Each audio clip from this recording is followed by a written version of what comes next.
bonjour à vous, merci de nous accueillir. Alors, recherche-action, je ne sais pas parce que c'est une recherche avec plusieurs volets.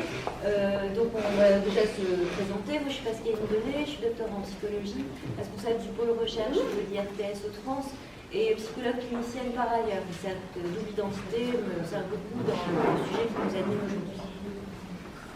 Valérie Janson, moi je suis docteur en sociologie et je travaille à l'IRTS Hauts-de-France comme responsable de leur formation au diplôme d'état d'ingénierie sociale. J'ai un temps également sur le pôle recherche et je suis à l'origine éducatrice spécialisée en maison d'enfants. Et nous avons travaillé ensemble dans la même maison d'enfants à caractère social d'ailleurs.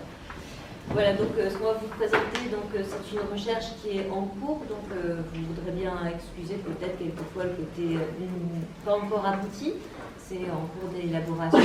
Et pour ma part, moi ça me tente bien justement de vous présenter cette recherche en cours, parce que peut-être que les débats qui auront lieu après vont nous amener d'autres questionnements et d'autres façons de réfléchir à notre question.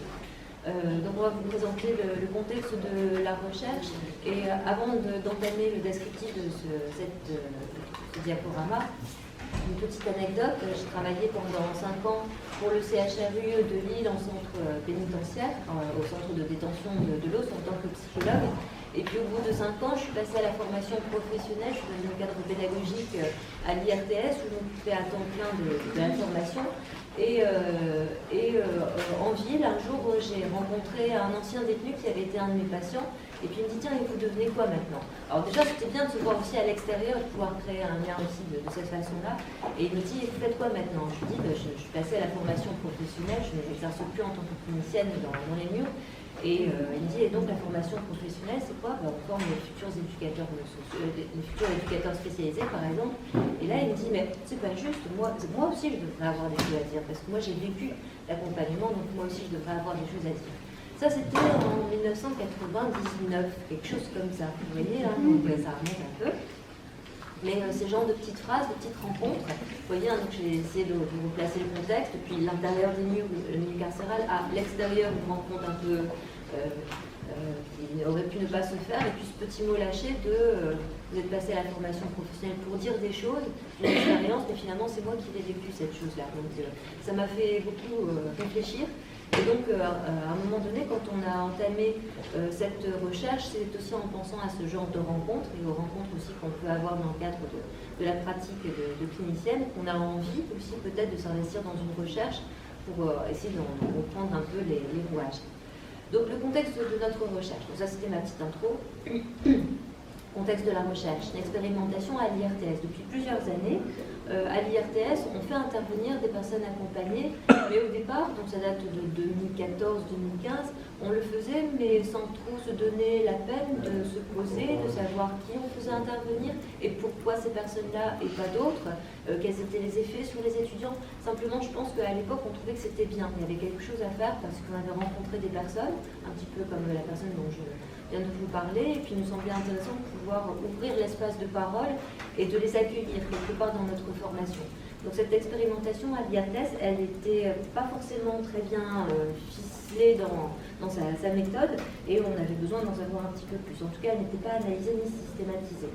Et la formalisation était très, très simple. Et puis 2015, le plan d'action en faveur du travail social et du développement social, qui a créé le contexte très propice pour qu'on puisse accélérer les choses. On y reviendra dans l'image suivante. Dans le même temps, 2017-2022, le projet d'établissement de l'IRTS qui met l'accent à nouveau sur cette participation des personnes accompagnées et qui est présenté comme un des ressorts du projet d'établissement.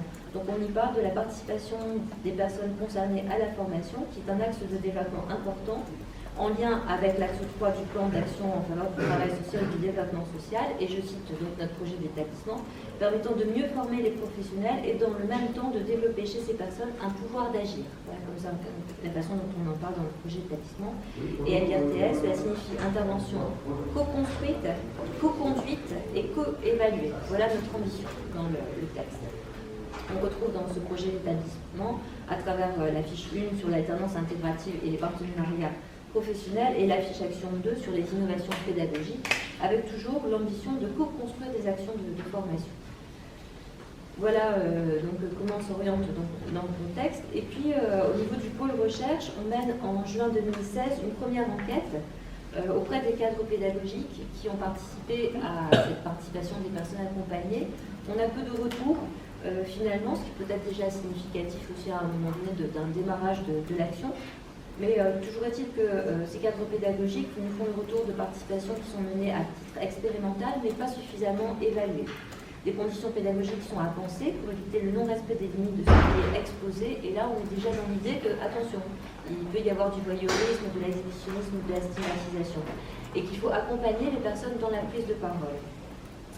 Dans cette enquête, on voit aussi qu'il faut différencier la prise de parole collective qui ressortent d'une représentation, et là c'est un processus tout à fait particulier qu'il faut pouvoir respecter, d'une prise de parole individuelle, et là c'est du témoignage, et donc c'est autre chose, il faut pouvoir distinguer les deux.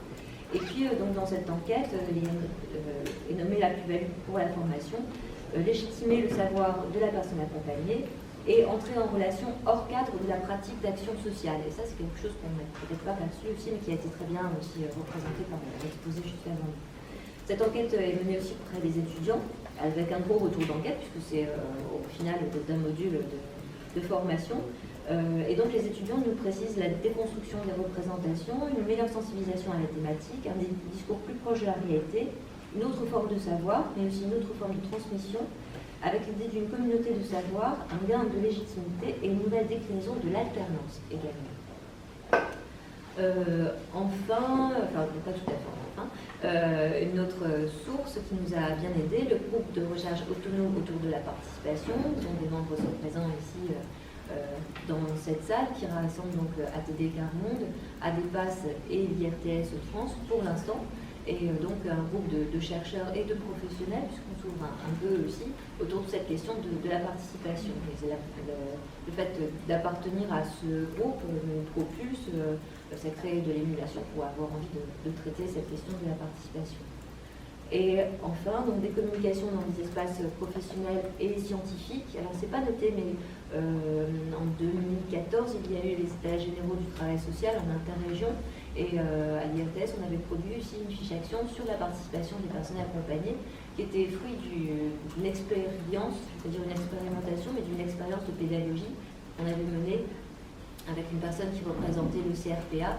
Et donc on avait voulu présenter justement une fiche sur la participation des personnes, mais à l'époque c'était sous la forme de témoignage. C'était notre réalité pédagogique, donc c'est ce qu'on avait présenté à l'époque, mais on l'avait fait ensemble, avec les étudiants, avec cette personne accompagnée qui venait prendre parole, et avec moi, on avait tenu parole justement dans ce lieu-là.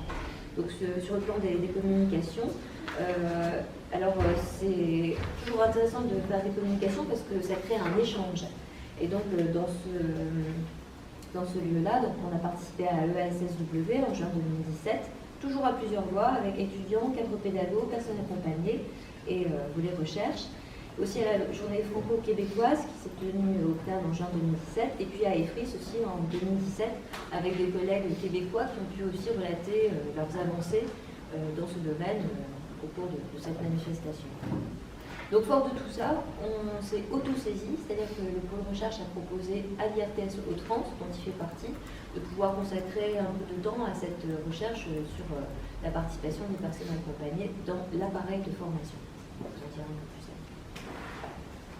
Alors, ce qui a fait vraiment déclic, c'est le texte du plan d'action en faveur du travail social et du développement social, parce qu'il y a certaines formulations qui nous ont interpellés et on s'est dit il faut qu'on aille un petit peu plus loin, il faut qu'on aille questionner ce qui est annoncé.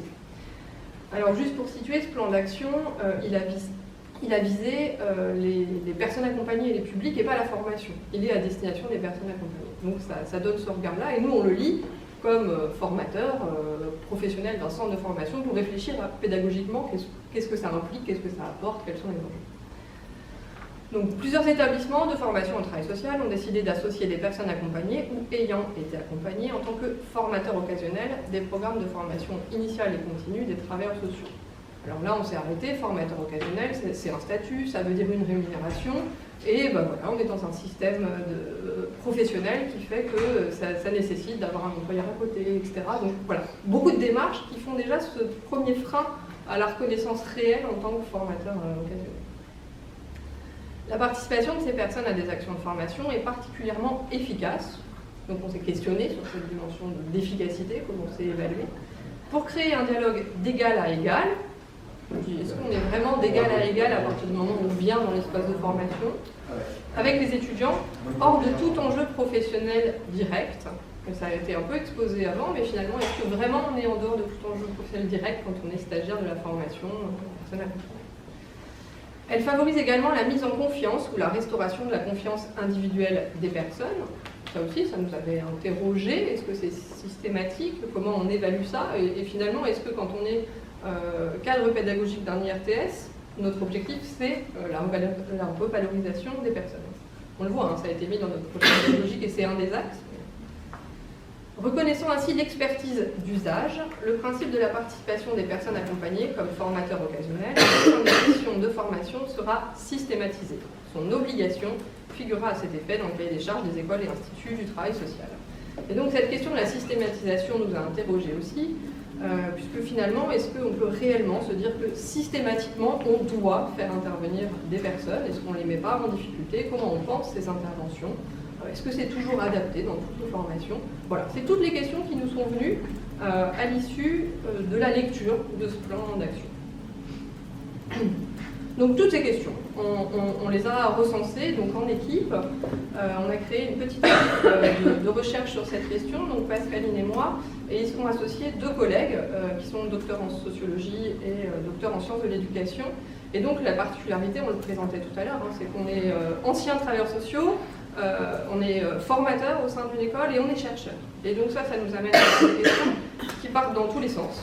Et donc voilà, là on les a toutes mises, on va peut-être pas toutes les lire, mais est-ce que vraiment on peut gommer les rapports de nomination parce qu'on vient en formation? Qu'est-ce que finalement les étudiants attendent comme discours? Est-ce qu'ils attendent vraiment des témoignages et du croustillant? Sous quel statut interviennent les personnes? Comment on repère les personnes qui vont intervenir en formation? Quelles sont les limites qu'on peut percevoir au fait d'intervenir? Quelles sont les conditions de réussite? Voilà, on s'est posé toutes ces questions et on s'est dit...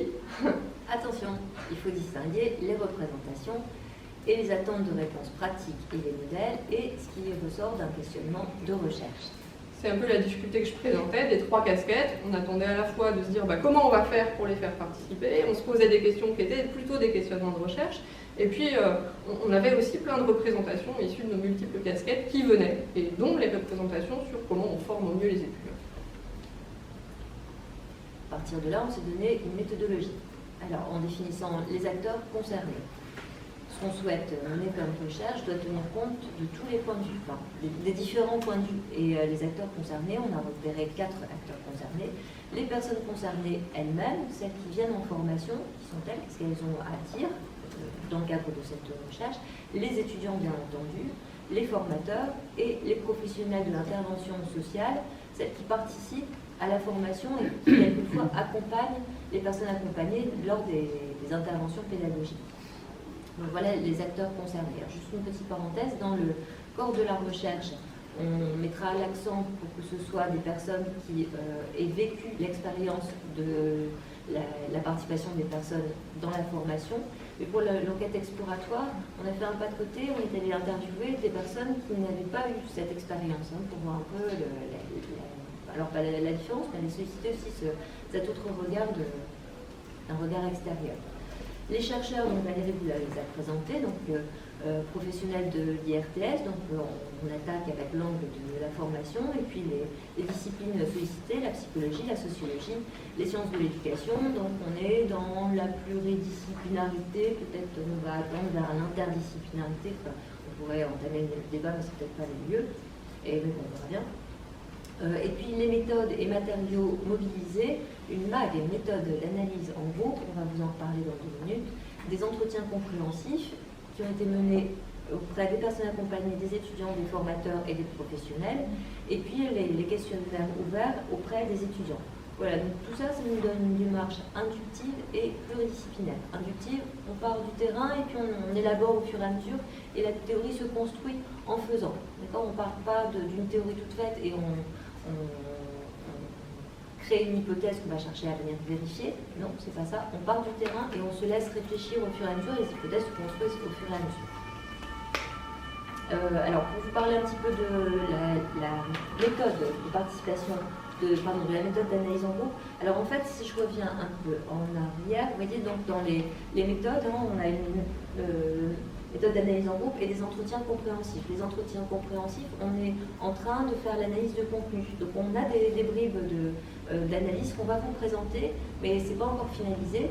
Et par contre, la MAG, elle a été réalisée au mois de juin, en collaboration d'ailleurs avec ADEPAS.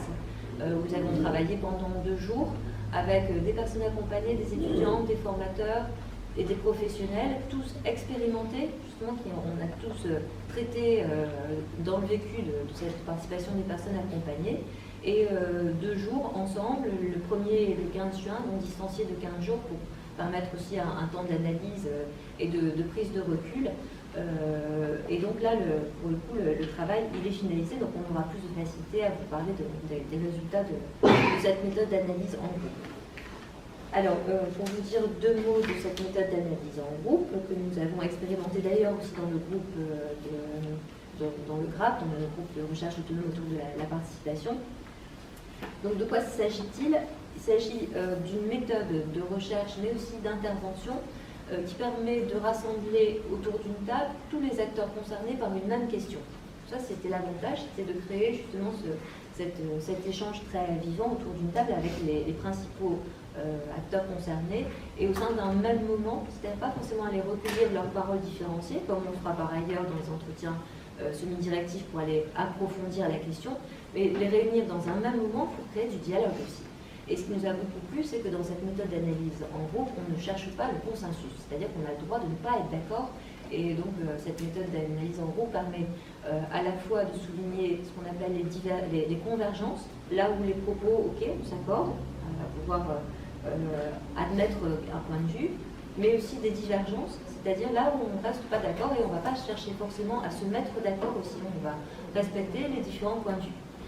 Alors dans une MAG, ce qui est intéressant aussi, c'est que quand on fait un tour de table, on ne se présente pas dans notre identité qui fait qu'on intervient en tant qu'un tel ou un tel, mais on va se présenter dans son propre point de vue. Et puis on va tous travailler autour d'une situation qui aura été choisie ensemble et qui va nous mettre au travail pendant les 2 jours par la suite. Voilà, donc on vous en dira un peu plus s'il faut tout à l'heure. Alors, il y a peut-être juste 3 temps dans la méthode d'analyse en groupe. Il y a du coup les interprétations qu'on peut faire autour de la situation. Et puis ensuite, on fait une analyse de ces interprétations en essayant de déceler justement ce qui est de l'ordre des convergences et ce qui est de l'ordre des divergences. Et puis ensuite, les chercheurs proposent des hypothèses et amènent des éléments théoriques pour essayer d'analyser ce qui s'est joué. Et ensuite, on passe à un dernier temps où on fait des propositions d'action. Ce qu'on a choisi aujourd'hui, c'est de vous présenter davantage les convergences-divergences pour pouvoir voir justement cette pluralité des regards autour de la question de la participation professionnelle, on l'a dit, un cadre pédagogique, personnes accompagnées et étudiants. Est-ce qu'on peut donner une balance de vignette avec cette situation qui a été choisie? En fait, quand on fait une MAG, chaque participant, on fait un premier tour de table où chacun vient à la MAG avec une idée en tête, un scénario qu'il a vraiment vécu dans une expérience pédagogique. Et on choisit ensemble le scénario sur lequel on va travailler pendant les 2 jours.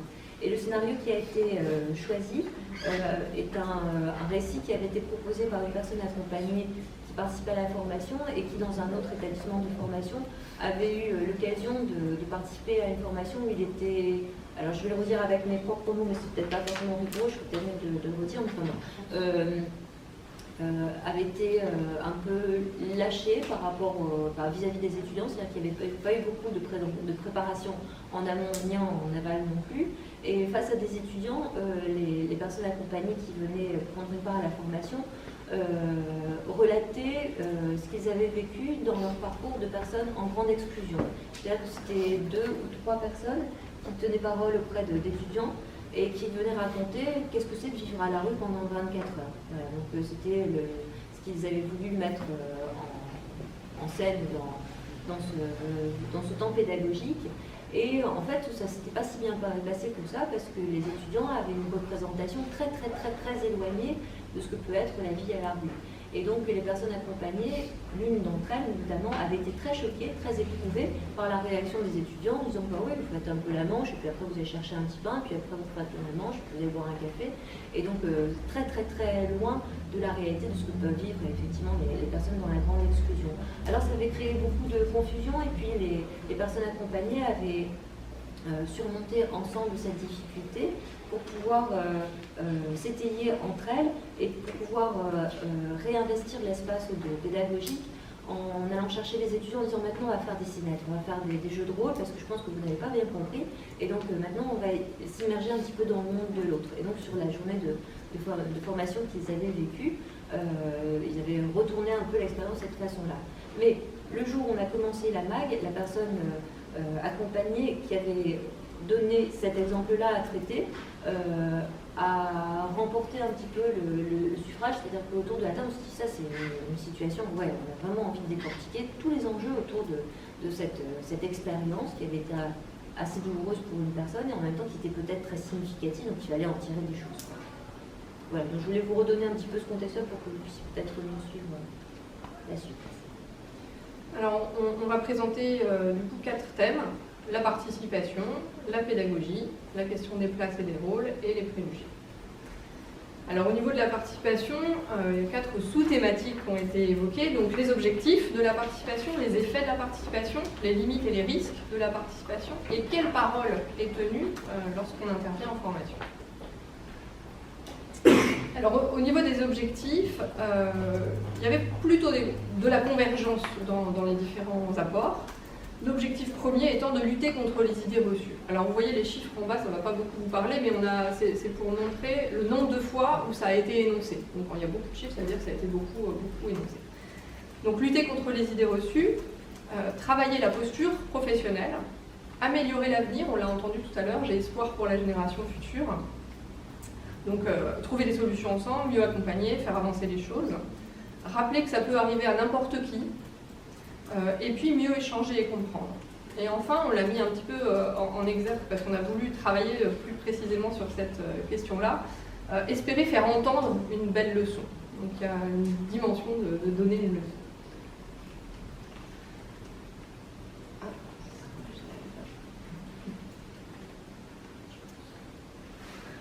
Au niveau des effets, alors il y a des effets qui sont attendus, on a pensé qu'on voulait arriver à ça, et puis des effets inattendus. Dans les effets attendus, donc les déconstructions des représentations, une prise de conscience et un changement de comportement. Et dans les effets inattendus, la création des liens. On ne s'attendait pas à créer des liens entre personnes accompagnées et étudiants. Et un questionnement sur les effets. Finalement, est-ce que ce que les étudiants en ressortent, est-ce que ça donne des effets durables ou c'est juste des prises de conscience qui vont se limiter dans le temps et puis on aura oublié ce qui s'est passé après. Donc ça, c'était un grand questionnement et une divergence. Certains disant oui, ça dure forcément et d'autres se questionnant.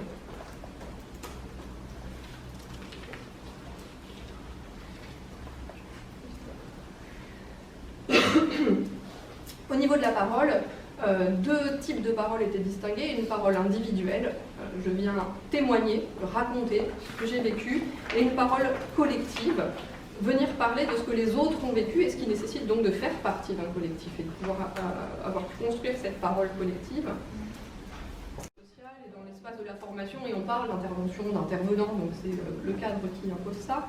On a parlé de témoignages, de paroles, et plusieurs domaines de paroles. Des paroles sur le vécu, des paroles qui portent sur la vraie vie, et non pas sur des cours théoriques, sur ce qui se vit, et puis des paroles qui parlent de l'expérience.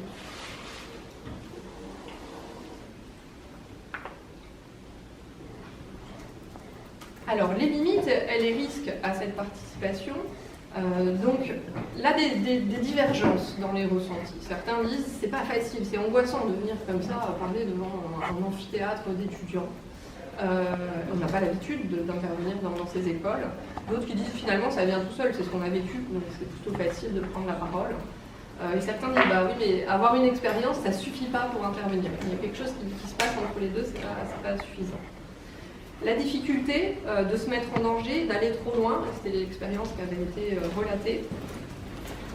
Et une autre difficulté ou limite risque d'être seul, c'est-à-dire des personnes accompagnées qui sont venues, qui sont intervenues en formation face à ces étudiants, et là le manque de cadre pédagogique peut-être, de formateurs, pour essayer justement de faire le lien entre les deux et d'aider à la communication entre les deux.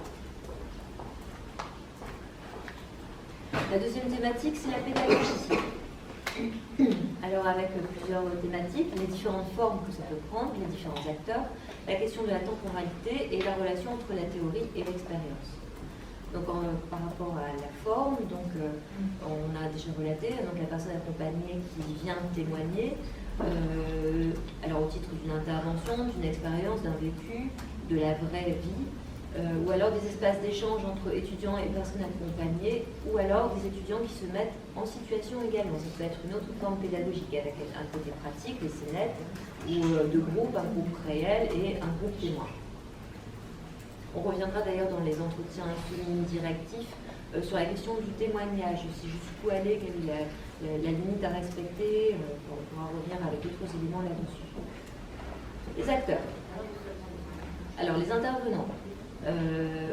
Donc ça peut prendre différentes formes, quelquefois uniquement la personne accompagnée, et on nous dit quelquefois que le professionnel n'est pas nécessaire, que la présence du professionnel peut bloquer la parole, et notamment par peur de représailles. C'est quelque chose qui a été nommé, qui a été plutôt difficile à reprendre aussi au niveau de l'analyse, mais qui reviendra également dans les entretiens semi-directifs, c'est-à-dire qu'est-ce qu'on engage comme parole, de ce qu'on vient révéler, de comment on a vécu l'accompagnement par le travailleur social. Et quand le travailleur social est là, ou que les étudiants sont vécus comme de futurs professionnels, qu'est-ce que la personne accompagnée risque, engage dans ce qu'elle veut dire, de ce qu'elle a vécu.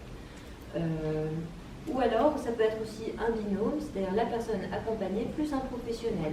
Et donc, on a quelquefois des binômes pour avoir deux regards et dire comment on travaille ensemble. Et donc, ça concerne par exemple des interventions où on demande à ce binôme de venir relater la façon dont ils ont vécu l'un et l'autre et ont conduit l'accompagnement. Et puis, ça peut être aussi pour questionner la posture professionnelle. Et bien entendu, donc dans cette deuxième version, elle ne peut se faire que si les deux sont d'accord, bien évidemment. Donc s'engage aussi dans la prise de parole commune. Voilà, donc il faut prendre en compte tous les acteurs, mais pas que les intervenants. C'est-à-dire qu'il peut y avoir aussi un trinôme avec la personne accompagnée, le travailleur social et l'étudiant, voire même un quadrinôme quand on n'oublie pas le formateur, et là il faut pouvoir lui donner une place et un rôle dont on parlera après. Et le formateur peut évaluer la forme la plus pertinente à choisir. Alors le temps, très important, c'est revenu beaucoup avec donc finalement 3 temps, parce qu'entre les deux, il y a le temps de l'intervention en elle-même, où donc on a vu avec sans la présence du formateur et pourquoi faire s'il est là, mais en tout cas avant la préparation, c'est quelque chose qui est devenu très important, parce que ça demande du temps. Alors dans la préparation de la prise de parole, mais si on en revient sur un autre aspect aussi, puisqu'on en est à la co-construction des modules, ça veut dire que quand on est en train de construire un module de formation, on n'oublie pas d'inviter des personnes accompagnées qu'on sait expertes dans ce domaine, mais il faudra qu'on explique un petit peu ce qu'on veut dire par là, pour pouvoir travailler avec les formateurs à la construction du module en lui-même, c'est-à-dire choisir les contenus, choisir les intervenants. Donc voilà, ce serait encore une autre façon de faire intervenir ou de proposer aux personnes accompagnées de participer à la formation. En tout cas, ça demande du temps. Quelquefois aussi, donc, de ce qui a été révélé dans la MAC, c'est il faut pouvoir quelquefois répéter, mais comme les cadres pédagogues le font parfois aussi, ou d'autres intervenants, voire même chronométrer aussi, quand on sait qu'on doit tenir dans un temps précis. Et par contre, même si ce n'est pas essentiel. Donc c'est toujours un processus, une manière de faire, et puis il faut aussi travailler les supports pédagogiques. Quelquefois, ça peut se faire seul ou pas. Ça peut être avec un formateur, ou quelquefois, on n'en a pas besoin et on sait faire tout seul. Et quelquefois, les personnes accompagnées ont le soutien d'autres structures, d'autres associations pour les aider à préparer leur intervention. Et dans cet avant, dans la préparation, ce qui était beaucoup ressenti aussi, c'est le fait que les personnes accompagnées peuvent avoir besoin de connaître les étudiants, c'est-à-dire savoir à quoi s'attendre finalement, ce qu'ils ont eu comme programme avant, mais aussi qui ils sont, comment ils se comportent en général aussi. Alors ça peut être pour protéger Et en même temps aussi dans cette max, ce qu'on disait également, ce qui était ressorti, c'est que de toute façon aussi on ne peut pas se préparer à tout et qu'il y aura toujours des réactions inopinées et il faudra savoir faire face ou réagir comme on peut dans ce moment où on ne peut pas tout préparer. Alors protéger, ça peut vous surprendre, mais dans cette max, ce qui était donné comme exemple, c'est le fait que la personne accompagnée se retrouve face à un amphi où ça peut arriver, des étudiants sont sur leur portable, regardent Internet et ont quelquefois des comportements qui peuvent paraître pour les personnes accompagnées peu respectueux de leur prise de parole. Donc comment est-ce qu'on peut préparer ça, ou peut-être isométier aussi. Enfin, en tout cas, il y a quelque chose qui doit se travailler. Et puis dans l'après, comment accompagner les étudiants, parce qu'il y a beaucoup d'émotions qui peuvent émerger, et aussi pour voir la progression aussi. Donc c'était quelque chose qui avait été redonné, les attentes des personnes accompagnées, de pouvoir suivre l'évolution, la progression des étudiants dans cette confrontation. Et puis dans l'après, c'est aussi reproduire les interventions, c'est-à-dire que l'intervention en one-shot une fois et puis après on ne se voit plus jamais, qu'est-ce qu'on fait à faire ça finalement, Donc pourquoi est-ce qu'on ne pourrait pas imaginer reproduire les interventions, suivre les étudiants et peut-être apprendre aussi de ces expériences pédagogiques. Et enfin, accompagner la personne accompagnée dans ce qu'elle-même elle a vécu également pendant le temps de la formation. En ce qui concerne la théorie et l'expérience, alors l'une plus l'autre, ça permet de se rendre compte, c'est plus pertinent, c'est nécessaire, et il y a de plus en plus de demandes à allier les deux. Et en fait, ce qu'on disait aussi, c'est que c'était mieux en réel, on apprenait mieux quand le message venait d'une personne qui avait réellement vécu la situation. Les savoirs, ils sont issus du vécu, mais ils peuvent aussi se confronter. Et on donnait l'exemple d'un professionnel qui dit non, mais ce que vous dites là, ce n'est pas possible, vous ne pouvez pas avoir vécu ça. Donc, quelle place finalement dans la formation pour cette confrontation entre les différents savoirs?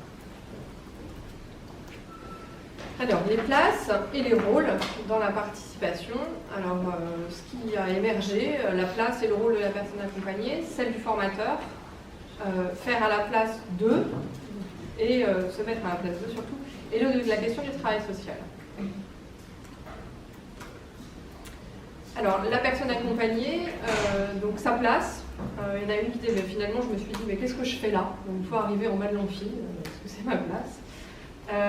Après, il y a ceux qui prennent cette participation comme un engagement, comme une mission pour faire changer les choses, évoluer, etc.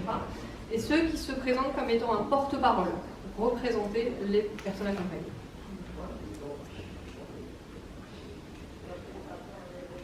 Il y a eu un gros zoom sur la place du formateur. Pour l'anecdote, dans la première présentation, on avait mis, bah non, elle est restée, formateur Superman pour essayer d'interpeller un peu, parce que finalement, on se disait à chaque fois qu'il y avait un problème, on se disait, le formateur, c'est sa place de faire ça. Et du coup, on se disait, il doit être compétent sur le tout. Donc, dans l'avant, évaluer les enjeux de la participation de la personne accompagnée, construire la commande, préparer ce qu'il va demander à la personne accompagnée, préparer l'intervention avec, construire l'intervention avec, donc il avait un gros rôle dans l'avant. Dans le pendant, pour faire un peu une médiation, aider au dialogue, pouvoir protéger aussi dans le pendant la personne accompagnée en régulant la parole.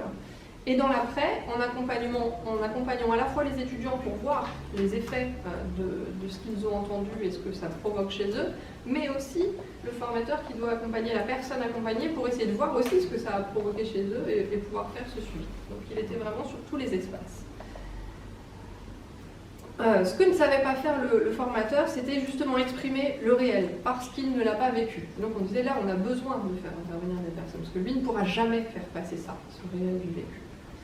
Et il y a eu une divergence sur qui a le rôle du formateur. Finalement, est-ce qu'un travailleur social qui a déjà fait une formation peut tenir ce rôle de formateur, ou est-ce que le formateur, c'est celui qui est le professionnel de l'école et qui a un suivi tout du long? Mais là, on avait une divergence sur ce rôle-là.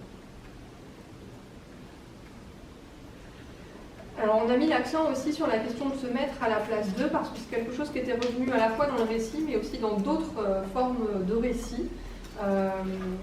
Et donc, ce qui était apparu, c'était l'importance de se mettre à la place de l'autre pour essayer de le comprendre et d'échanger les rôles. Et donc, dans la mise en place des scénettes, c'était quelque chose qui était venu de façon assez forte. Enfin, la participation, elle vient questionner aussi le rôle du travail social de façon plus élargie. Et donc, ce qu'on dit, c'est que l'intervention en formation des personnes peut modifier les rôles et les postures du travail social. Donc, on parle de construire, de travailler ensemble, personnes accompagnées, travailleurs sociaux, futurs travailleurs sociaux, et la question de la pérédance qui est venue. Donc, un changement de façon de penser le travail social. Les interventions visent à rendre les travailleurs sociaux bienveillants.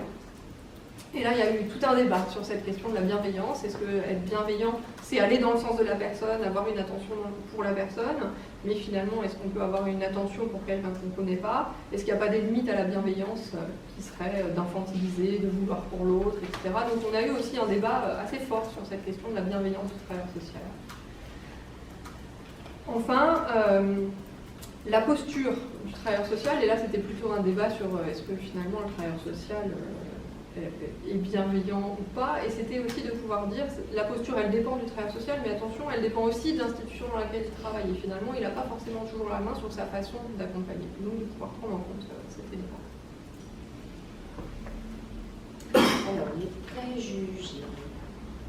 Donc, d'une façon générale, on a pu dire que la participation lutte contre les préjugés. Ça permet aux étudiants de prendre conscience des représentations par rapport au réel. Et ça permet de débusquer que quelquefois on croit que l'on sait, alors que finalement on ne sait pas, on ne sait pas tout, on ne sait que partiellement. Les représentations portent sur les personnes et leur situation, mais aussi sur la vision du métier. Et les représentations sont dues à l'ignorance, mais aussi à une part qu'on identifie comme étant les médias, c'est-à-dire ce que les médias peuvent véhiculer autour des représentations de ce qu'est l'exclusion sociale au niveau de la protection de l'enfance, etc. Les représentations n'appartiennent pas qu'aux étudiants également. Ça, c'est ce qui est apparu le deuxième jour de la méthode d'analyse en groupe, c'est qu'il y a des représentations mutuelles aussi, que les personnes accompagnées peuvent aussi avoir des représentations sur les étudiants ou sur les travailleurs sociaux aussi. Ça, c'était intéressant à voir émerger. Et donc, attention à ne pas inverser les clichés. Donc, dans l'interprétation, il ne faut pas confondre manque de respect et ne pas savoir comment faire. Et puis, oui, il y avait aussi un élément qui disait on n'a pas d'a priori sur les travailleurs sociaux. C'était une façon de dire peut-être cette question des préjugés. Voilà, donc ce qui en est pour les résultats de la MAG. Si on croise maintenant avec l'analyse qui est en cours, des entretiens. Oui, peut-être un petit peu. Enfin, ne plus prendre trop de temps pour qu'on puisse quand même avoir c'est la dernière slide, on va aller assez vite sur les différentes pistes qui émergent.